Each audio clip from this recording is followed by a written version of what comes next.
नमस्कार, मैं हूं रवि केंद्रा। हॉर्नबिल टीवी देख रहे हैं। देहरादून में राष्ट्रीय खेल दिवस के अवसर पर कार्यक्रम का आयोजन हुआ, जिसमें मुख्य अतिथि के रूप में सीएम धामी और विशिष्ट अतिथि के रूप में खेल मंत्री रेखा आर्य ने प्रतिभाग किया। इस मौके पर सीएम ने युवाओं को खेल के क्षेत्र में करियर बनाने के लिए प्रोत्साहित किया है।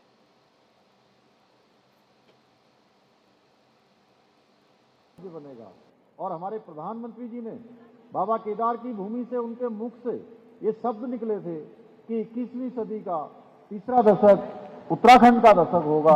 भाइयों बहनों, हम सबको खेल के क्षेत्र में भी उत्तराखंड को सर्वश्रेष्ठ स्थान पर ले जाना है। देश और दुनिया में हमारे उत्तराखंड का नाम बढ़ाने का काम हमारे सभी खिलाड़ी करेंगे। मैं आप सबको बहुत शुभकामनाएं देता हूं और इसी के साथ मैं आप सबका धन्यवाद करते हुए विशेष रूप से हमारे आयोजक मंडल का, सभी आए हुए प्रशिक्षकों का, अभिभावकों का और हमारे प्रिय सभी खिलाड़ियों का शुभकामनाएं करते हुए अपनी बात को समाप्त करता हूं। बहुत बहुत धन्यवाद। खबर देहरादून से है, जहां राजभवन में राज्यपाल गुरमीत सिंह ने राज्य विश्वविद्यालयों के कुलपतियों की बैठक ली है। बैठक में राज्यपाल ने सभी कुलपतियों को विश्वविद्यालय से संबद्ध महाविद्यालयों और संस्थानों के औचक निरीक्षण के निर्देश दिए हैं। राज्यपाल ने कहा कि कॉलेजों में छात्र छात्राओं की सुविधाओं और उनके विकास में कोई कोर कसर न रहे। उन्होंने कहा कि शिक्षा व्यवस्था विद्यार्थी केंद्रित होनी चाहिए, साथ ही छात्रों का सर्वांगीण विकास और शिक्षा की गुणवत्ता में सुधार ही हमारा उद्देश्य होना चाहिए।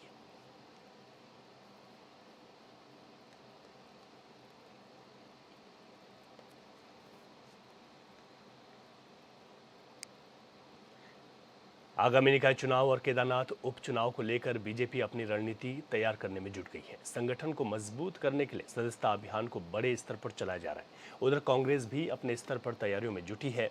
इसी बीच बीजेपी प्रदेश अध्यक्ष महेंद्र भट्ट ने कांग्रेस पर निशाना साधा है।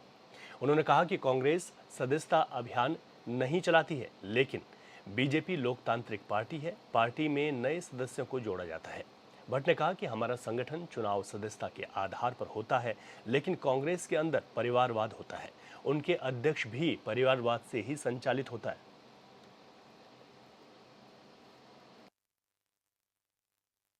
कांग्रेस ना तो सदस्यता अभियान चलाती है, ना कांग्रेस का कार्यकर्ता का भाव निर्माण होता है।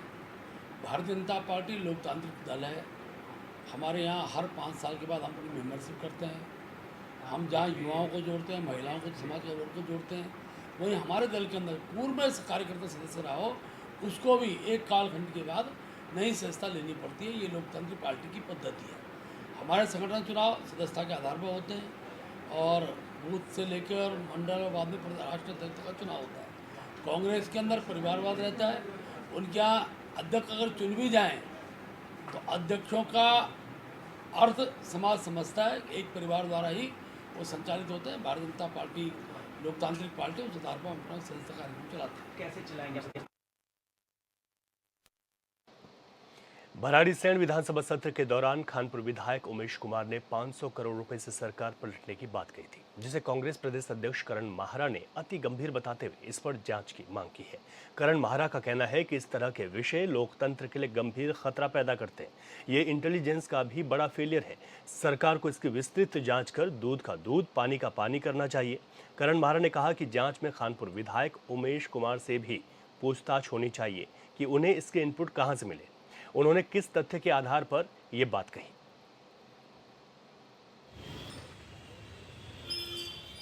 देखिए, सदन में अगर कोई चीज़ कही जाती है तो ये माना जाता है कि वो सत्य है। और एक बहुत बड़ा आरोप, गंभीर आरोप उन्होंने लगाया है, उमेश कुमार जी ने। मैं यही कहूँगा कि इंटेलिजेंस पे भी क्वेश्चन खड़ा होता है। जो विभाग इंटेलिजेंस का काम कर रहे, वो क्या कर रहे थे अगर ये सत्य है? और सत्य है तो उमेश कुमार जी से पूछताछ होनी चाहिए। उनके पास कौन से तथ्य हैं, कौन से ऐसे उनको संकेत मिले जिससे उन्होंने इस बात को समझा, और जांच होनी चाहिए। दूध का दूध, पानी का पानी होना चाहिए। इस समय आम आदमी, उत्तराखंड का हर नागरिक ये जानना चाहता है कि क्या इसमें कितनी सत्यता है, और ये बड़ा गंभीर प्रश्न है लोकतंत्र को लेकर भी। तो इसकी बहुत गंभीरता से जांच बैठनी चाहिए और सारे पहलू खोजे जाने चाहिए। अगर सत्य पाया जाए तो कार्रवाई हो, और सत्य ना पाया जाए तो उमेश कुमार जी से भी पूछताछ होनी चाहिए। दिल्ली के बुराड़ी में केदारनाथ मंदिर निर्माण पर रोक लग चुकी है। केदारनाथ धाम से बनाए गए ट्रस्ट की ओर से खुद इसका ऐलान किया गया है। बीकेटीसी अध्यक्ष अजिंदर अजय ने इसे सरकार के कड़े रुख का नतीजा बताया। अजिंदर अजय ने कहा कि उत्तराखंड के लोगों की आपत्ति के बाद धामी सरकार ने कड़े कदम उठाए हैं। साथ ही उत्तराखंड के 4 धाम और बड़े मंदिरों के नाम पर कहीं भी मंदिर निर्माण न करने के लिए कानून बनाने की चर्चा हुई। इस मुद्दे पर कैबिनेट में भी सहमति बन चुकी है। बीकेटीसी अध्यक्ष ने कहा कि उत्तराखंड की धार्मिक और सांस्कृतिक विरासत से खिलवाड़ ना हो, ये बीजेपी सरकार की प्राथमिकता है। अजिंदर अजय ने कहा कि दिल्ली में जो मंदिर बनाया जा रहा था उसका निर्माण रुकना सरकार की स्पष्ट नीति का ही नतीजा है।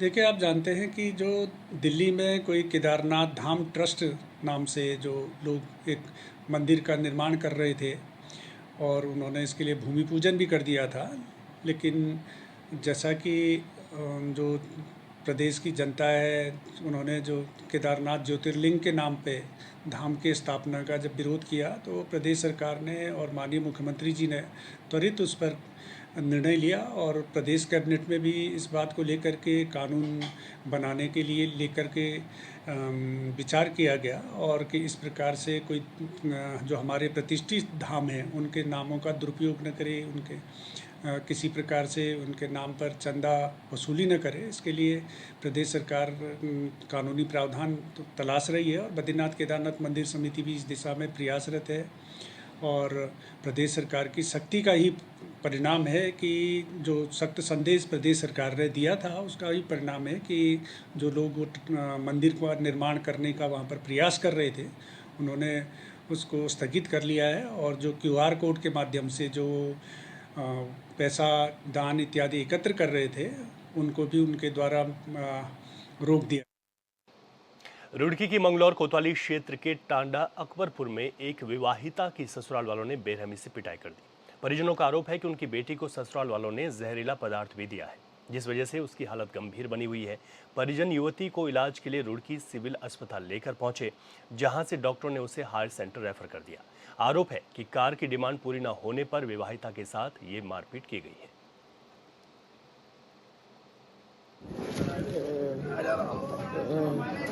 मखरूमपुर की रहने वाली है, अकबरपुर टांडे में शादी हुई थी। वहाँ से फिर मतलब 5-4 बार पहले भी रगड़ा हुआ, समझौता हो गया, भेज दिया हमने। अब सुबह जो होता मैं हमारी ताया की लड़की सामने, वहाँ से फ़ोन आया कि आपकी बहन को छेद पीट को घेर रखी है। तो जैसे ही हम वहाँ पहुँचे तो हमने जाकर देखा तो बाहर पड़ी, मतलब बेहोश। हमने वहाँ जाकर उठा के लाए, हम इससे फिर हम यहाँ थाने में तहरीर तोड़ रही थी। वहाँ से आने से थाने से जैसे ही हम बाहर निकले से होश है थोड़े बहुत। इसने कहा मुझे दवा दे रखी उसने, उन्होंने मतलब 4 साल, एक जिठानी, एक जेठ, एक देवर, एक उसका मालिक, मतलब मैं था। उन्होंने सबने छेद पीट कर उनको मुझे बाहर घेरी और दवा दी ज़बरदस्ती। तो हम फिर सीधे यहाँ हॉस्पिटल में ले गए थाने में। तो किस बात को लेकर मारपीट की गई है? मारपीट उस बात को लेकर की गई। हमने पीछे 2019 में बहन की शादी करी थी 2 की, मतलब उसे मोटरसाइकिल हमने दी थी, उन्हें हमने मोटरसाइकिल दी थी। हमने कहा था भाई मोटरसाइकिल जैसा ही पहुँचता बनेगा हम तुम्हें मोटरसाइकिल दे देंगे। मांगो बुलेट। अच्छा, 4 पंजों की कार मांग रहे हैं। हम अपनी बच्ची का बदला चेहरा जैसी हमारी करी हो बस। कहाँ भी आई थी? अकबरपुर। अकबरपुर घाटे की। हाँ। तो मारपीट करते पहले से ही? मारपीट पहले तो ही करो, बाप सीधा था जो भेज देता वहाँ से, चल बेटी अपना निभा कर ले। उन्होंने निभा नहीं हमारी बच्ची का करा। क्या चाह रहे हैं आप लोग? अब बदला इंसाफ चाह रहे हैं हम। जहर भी दिया? हाँ, जहर दिया, हमारी लड़की को जहर जबरदस्ती दिया। डॉक्टर क्या कह रहे हैं यहाँ पे? डॉक्टर क्या कह रहे हैं? डॉक्टर देहरादून ले जाओ, यहाँ हमारे बस की नहीं है। सीरियस है? सीरियस है जादू। एक मरीज आया हमारे पास जिसके परिजनों द्वारा बताया गया है कि इसे जहर दिया गया है, जिसको चोट भी लगी थी और 1.5 मंथ की प्रेगनेंसी भी बताई जा रही है उसके द्वारा, जिसमें उसका प्राथमिक उपचार कर दिया गया है। वह पुलिस को, प्रशासन को इन्फॉर्म कर दिया गया है हमारे द्वारा। साथ में ये महिला अकबरपुर ढडे की गांव की है, मंगलौर के पास की। अच्छा, आपके द्वारा ट्रीटमेंट किया गया, क्या पॉइजन दिया गया है इसको महिला को? उसके लिए हमने उसका सैंपल ले लिया है और उसको केमिकल एनालिसिस के लिए आगे हम लोग लैब भेज रहे हैं। अब लैब में जो भी रिपोर्ट आएगी उसके अकॉर्डिंग फिर देखा जाएगा। क्या महिला को हायर सेंटर रेफर किया गया? हायर सेंटर रेफर किया गया है। क्या हो रहा है कि आगे जाएगा? इसके बारे में अभी कुछ कहना संभव नहीं है। ठीक है, थैंक यू। हरिद्वार में बहादुराबाद के रोहालकी और अलीपुर गांव में गुलदार का आतंक जारी है। पिछले कुछ समय से गुलदार कई राहगीरों पर हमला कर चुका है, तो वहीं गांव में घुसकर कुत्ते, बकरी और अन्य जानवरों को भी अपना शिकार बना चुका है। इसी बीच एक वीडियो सामने आया जिसमें 2 गुलदार अहमदपुर मार्ग पर अधूरे मकान की छत पर बैठे दिखाई दिए। गुलदार को पकड़ने के लिए ग्रामीणों ने एसडीएम को ज्ञापन सौंपा है। उत्तराखंड में 2017 से ही बीजेपी की डबल इंजन वाली सरकार है। डबल इंजन यानी दोगुनी रफ्तार से विकास कार्य करने वाली सरकार। पार्टी के मंत्री से लेकर कार्यकर्ता तक दावा तो करते हैं, लेकिन सच्चाई दावों से विपरीत है। पौड़ी के एक स्कूल की रिपोर्ट देखिए तो समझने में परेशानी नहीं होगी कि दावों में कितना दम है।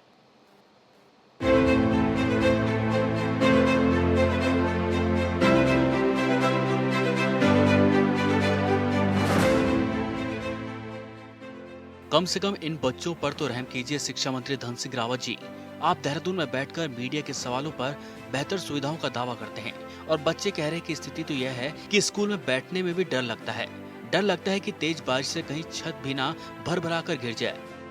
हमारे विद्यालय देवी खलकोटा है, यहाँ के 2 कमरे खराब हो रखे हैं, वो गिर सकते हैं कभी भी और उनकी हालत ज्यादा खराब हो रही है। तो मैं कहना चाहता हूँ कि कृपया इन कमरों को बनवाइए, क्योंकि तब 2 क्लासेज एक ही कमरे में पढ़ी है, तो टीचर्स को प्रॉब्लम हो रही है पढ़ाने में। गिरने का डर लगा रहता है, वो सरिया दिखाई देता है और पानी में टपकता रहता है। कहते हैं किसी भी सरकार में किसी भी विभाग की पूरी तरह तस्वीरें बदलने के लिए 5 वर्षों का कार्यकाल काफी होता है और उत्तराखंड में तो 7 वर्षों से बीजेपी की डबल इंजन वाली सरकार, तो फिर तस्वीरें क्यों नहीं बदल रही? ये बड़ा सवाल है जिस पर अब तक शिक्षा मंत्री जी दलीलें दे रहे हैं। बच्चे कह रहे हैं कि स्कूल में सुविधा के नाम पर बहुत ज्यादा कुछ नहीं है, किसी तरह से काम चल रहा है। हम क्षेत्र पंचायत के हिसाब से समय समय पे जो हमारे खंड शिक्षा अधिकारी हैं और जिला योजना की जब भी बैठक होती है, वहाँ पे भी जिला स्तरीय अधिकारी के सामने हम लोग बहुत जोर शोर से इस मांगों को हमेशा रखते रहते हैं। इसमें कोई विडंबना, कोई संकोच भी नहीं होना चाहिए, और क्योंकि वो सब बैठकें ऑनलाइन बैठक होती है, फुटेज उसके सुरक्षित रखे जाते हैं। बार बार हम कहते हैं, लिखते भी हैं, सदन के माध्यम से भी बोलते हैं और सोशल मीडिया के माध्यम से भी बोलते हैं, अगर ये अधिकार क्षेत्र नियुक्ति का और तैनाती का निश्चित रूप से राज्य सरकार का अधिकार क्षेत्र होता है। हम लोग जनता का वकील बनके जनता की बातों को समझ के इसको शासन प्रशासन के सामने रख सकते हैं और बहुत पुरजोर तरीके से रखते हैं। और अगर ये बातें निश्चित रूप से निकल के आ रखी है कि तुलनात्मक रूप से जितने शिक्षक यहाँ से गए उतने वापस यहाँ पे नहीं आए, जिससे कि शिक्षा खामियां यहाँ पे आने वाले समय में दिखने को मिलेगी और उसका प्रतिकूल असर हमारे बच्चों पे पड़ेगा, अभिभावकों पे पड़ेगा।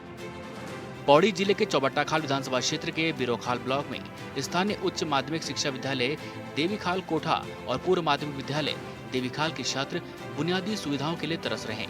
यहाँ पूर्व माध्यमिक विद्यालय के कई कक्ष जर्जर होने के कारण सुरक्षा की दृष्टि से अब छात्रों को राज्य उच्च प्राथमिक विद्यालय देवीखाल में मर्ज तो कर दिया गया है, लेकिन अब सीमित कक्ष और छात्र संख्या अधिक होने के कारण छात्रों के पठन पाठन पर इसका असर पड़ रहा है। बड़ी मांग कर बड़ी मुश्किल आवाज है आती 2 मैडम एक गुरुजी चल गई, ये मैडम तो गणित वाली मैडम 3-4 महीने होंगी। अब वो बच्चा मतलब गणित नहीं पढ़ना चाहिए। अब 2 गुरुजी एक गुरुजी मैडम आजकल चल गई।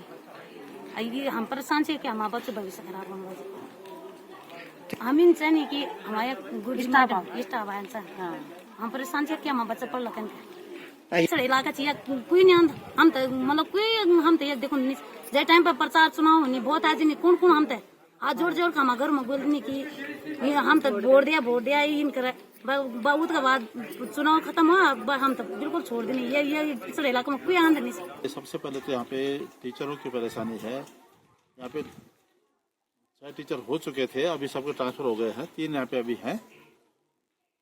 पढ़ाई तो ठीक होती है, मगर जब टीचर नहीं रहेंगे तो बच्चे आगे कैसे पढ़ेंगे? समस्या बड़ी भारी वो है कि टीचर यहाँ से तो ट्रांसफर तो हो गया, लेकिन आए नहीं अभी तक।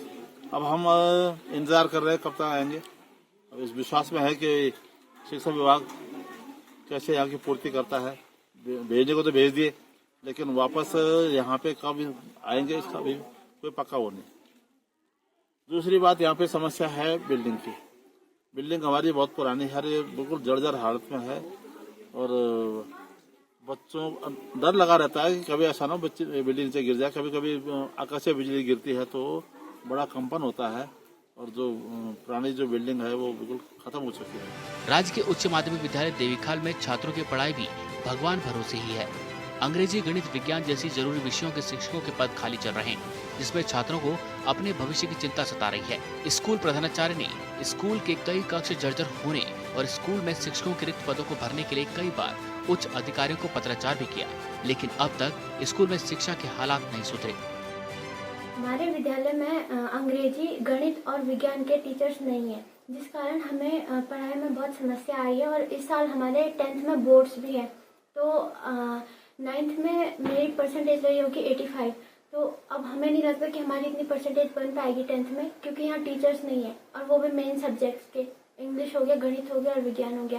तो धन सिंह रावत जी से अनुरोध है कि यहाँ लगभग होंगे 62 बच्चे होंगे और शिक्षक भी नहीं है, और फिर भवन भी नहीं है, भवन नहीं है, जितने छात्र हैं उनके लिए भवन यहाँ उनकी कमी हो रही है, इसलिए हमको यहाँ बैठना पड़ रहा है। वहीं खंड शिक्षा अधिकारी ने बताया कि बच्चों के पठन पाठन के लिए नए भवन बनाने की प्रक्रिया जारी है, जबकि रिक्त पदों को अतिरिक्त शिक्षकों से भरने के प्रयास भी उच्च अधिकारियों के स्तर पर किए जा रहे हैं। इसमें हमारे विभाग के द्वारा समग्र के अंतर्गत 3 कक्षा कक्ष स्वीकृत कर दिए गए हैं, जिसकी कार्रवाई गतिमान है। साथ ही मुख्यमंत्री घोषणा के अंतर्गत भी इस विद्यालय के लिए 2 अतिरिक्त कक्ष स्वीकृत हो गए हैं, जिसकी कार्रवाई शासन स्तर पर गतिमान है। हमारे 2 ऐसे माध्यमिक विद्यालय हैं जिनके जर्जर होने की हमने सूचना दी है, जिसमें से एक देवीखाल कोठा ही है, और जिसमें नवीन भवन की प्रक्रिया गतिमान है। जिलाधिकारी महोदय के दिए गए निर्देशों के क्रम में हमने सभी विद्यालयों को निर्देशित किया है कि कोई भी ऐसा जर्जर भवन जहां बच्चों की सुरक्षा को खतरा हो, वहां पे विद्यालय संचालित नहीं किए जाएं। उस स्थिति में निकटतम पंचायत भवन में या आंगनवाड़ी भवन में विद्यालय का संचालन किया जाए। विषय में मुख्य शिक्षा अधिकारी को हमने पत्र के माध्यम से सूचित कर दिया है, और निदेशालय स्तर से भी आदेश कर दिए गए हैं कि सभी मुख्य शिक्षा अधिकारी ऐसे विद्यालयों में जहां पदों की रिक्ति ज्यादा है, वहां पे गेस्ट टीचर्स को शीघ्र भेजे जाने का उन्हें निर्देश निदेशालय से प्राप्त हुआ है। उत्तराखंड राज्य गठन के 24 वर्ष हो गए। इस बीच प्रदेश में कभी कांग्रेस तो कभी बीजेपी की सरकार रही। मौजूदा वक्त में 2017 में बीजेपी की डबल इंजन वाली सरकार है, और सरकार के मुखिया पुष्कर सिंह धामी लगातार विकास कार्यों पर ध्यान दे रहे हैं, लेकिन कुछ विभाग ऐसे हैं जिनकी कार्यशैली पर लगातार सवाल उठ रहे हैं।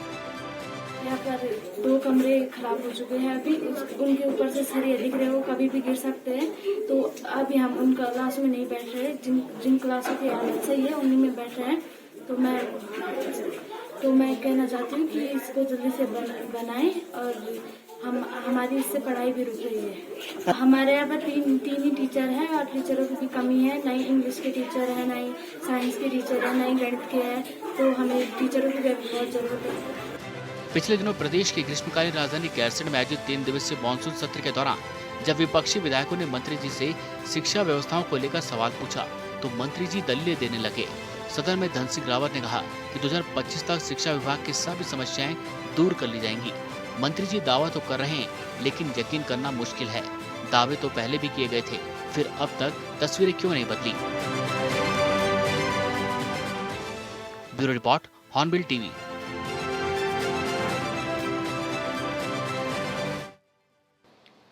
उत्तराखंड की राजनीति में पक्ष विपक्ष के बीच आरोपों का दौर जारी है। वहीं निर्दलीय विधायक उमेश कुमार ने भी सरकार गिराने को 500 करोड़ रुपए इकट्ठे करने जैसी बात उठाई। राज्य के तमाम विषयों को लेकर हॉर्नबिल टीवी ने मंत्री रेखा आर्य से खास बातचीत की है। कैबिनेट मंत्री रेखा आर्य जी हमारे साथ मौजूद है। मैडम, आज अधिकारियों की बैठक बुलाई गई थी, काफ़ी इंपॉर्टेंट बैठक रही है। वत्सल्य योजना का भी जिक्र आया है, खेलों में खिलाड़ियों का भी जिक्र आया है, और महिला अपराध को लेकर के भी चर्चा हुई है। क्या कुछ रहा है मैडम बैठक में खास? देखिए, आज महिला सशक्तिकरण विभाग और महिला कल्याण विभाग दोनों की समीक्षा की गई है, और जो हमारे विभागों के माध्यम से संचालित योजनाएं हैं, उन योजनाओं की अद्यतन स्थिति का भी संज्ञान लिया गया है। और कुछ योजनाएं जो भविष्य की थी, जिसको लेकर पूर्व में दिशा निर्देश दिए गए थे, तो उसमें आखिरकार कितनी कार्रवाई हुई उसका भी परीक्षण हुआ है, जिसमें चाहे हमारी वो एकल महिला स्वरोजगार योजना हो, उसकी प्रगति को भी जाना गया है, और हमारा 1 रुपये अतिरिक्त शुल्क के रूप में महिला कल्याण कोष के लिए जो जमा धनराशि है, उसके निमित्त जो है नियमावली आखिरकार कहाँ तक बढ़ी है। ठीक इसी प्रकार से भारत सरकार की एक योजना है क्रैच करके, जिसको संचालित करने के लिए भारत सरकार के लगातार दिशा निर्देश प्राप्त भी हो रहे हैं, उसमें हमने क्या प्रगति करी है। ठीक इसी प्रकार से हमारी एक वात्सल्य योजना है, तो उस वात्सल्य योजना के माध्यम से आखिरकार हमने किस माह तक बच्चों को हमने उसका भुगतान किया है और शेष कितने माह के अभी हमने देने शेष रह गए हैं। तो इन सब चीज़ों को लेकर जो है आज विभागीय एक्सरसाइज की गई है और आप सबको ये बताते हुए कि लगातार इन योजनाओं पर विभाग प्रगति किए हुए है, लेकिन अभी मैंने उन्हें एक डेडलाइन दी है कि आप इतने समय तक में इन चीज़ को कर ले, जिसमें हमारे खासकर ₹1 अतिरिक्त शुल्क के रूप में महिला कल्याण कोष में जमा पैसा है, जिसको खर्च करने की नियमावली तैयार होनी है। तो उसके लिए 11 तारीख जो 11 सितंबर है, जो हमारे जिस दिन कैबिनेट होनी है, उस दिन उसको प्रस्ताव को लेकर आए। एनीहाउ ये दिशा निर्देश दिए हैं। ठीक इसी प्रकार से जो हमारा क्रैच है, जो भारत सरकार लगातार जिसकी मॉनिटरिंग कर रहे हैं, तो क्रैच को लेकर हम लोग 28 सितंबर तक में इसको हम इम्प्लीमेंट कर दें। फ़िलहाल 2 जगह पर हम मॉडल के रूप में डेवलप करें, ताकि उस सेटअप के साथ में हम अन्य जगहों के लिए भी दिशा निर्देश जारी कर सकें। और इसके साथ ही जब हम उसको डेवलप करेंगे तो स्वाभाविक रूप से उसमें वित्तीय स्थिति का भी हमें सही आंकड़े ना पाएगा, तो वो 28 सितंबर तक बना देने के निर्देश दिए गए हैं। वात्सल्य योजना में 2 माह का पैसा अभी हम लोगों ने नहीं दे पाए हैं, तो जुलाई और अगस्त माह का पैसा हमने दिया जाना है, जिसको वित्त से स्वीकृति होने वाली है। तो हम मानते हैं कि सितंबर फर्स्ट वीक में जुलाई और अगस्त का माह का पैसा हमारे वात्सल्य योजना के लाभार्थियों को प्राप्त हो जाएगा। तो ये कुछ भविष्य के कार्य थे जो कि लाइनअप होने थे, उसको आज जो है दिशा निर्देशों के क्रम में मुझे लगता है कि उसमें निश्चित रूप से प्रगति आएगी और इन निर्णयों से स्वाभाविक रूप से महिलाओं के और बच्चों को जो है बहुत फ़ायदा पहुँचेगा। खेल विश्वविद्यालय विधेयक जो था वो भी विधानसभा से पास करा लिया आपने, किस तरह से देख रहे हैं और क्या फ़ायदा इसका फ्यूचर में मिलने जा रहा है? देखिए, खेल विश्वविद्यालय से बिल्कुल वही फ़ायदे मिलने जा रहे हैं जो किसी विश्वविद्यालय से किसी छात्र को मिलते हैं, बशर्ते कि ये स्पोर्ट्स विश्वविद्यालय है, तो निश्चित रूप से स्पोर्ट्स इसमें केंद्र बिंदु में है। तो स्पोर्ट्स के सेक्टर में यदि हायर एजुकेशन में हमें जाना है, चाहे हमें डिग्री लेनी है, चाहे हमें पीजी करना है, चाहे हमें पीएचडी करनी है, चाहे हॉर्नबिल टीवी से बातचीत करने के लिए रेखा रही जी मैडम हमारे साथ थी, जो कि तमाम विषयों पर हमसे बातचीत कर रही थी। हॉर्नबिल टीवी के लिए देहरादून से विशाल गर्ग। और इस बुलेटिन में अभी के लिए इतना ही। खबरों से अपडेट रहें और देखते रहें हॉर्नबिल टीवी। इजाजत दीजिए, नमस्कार।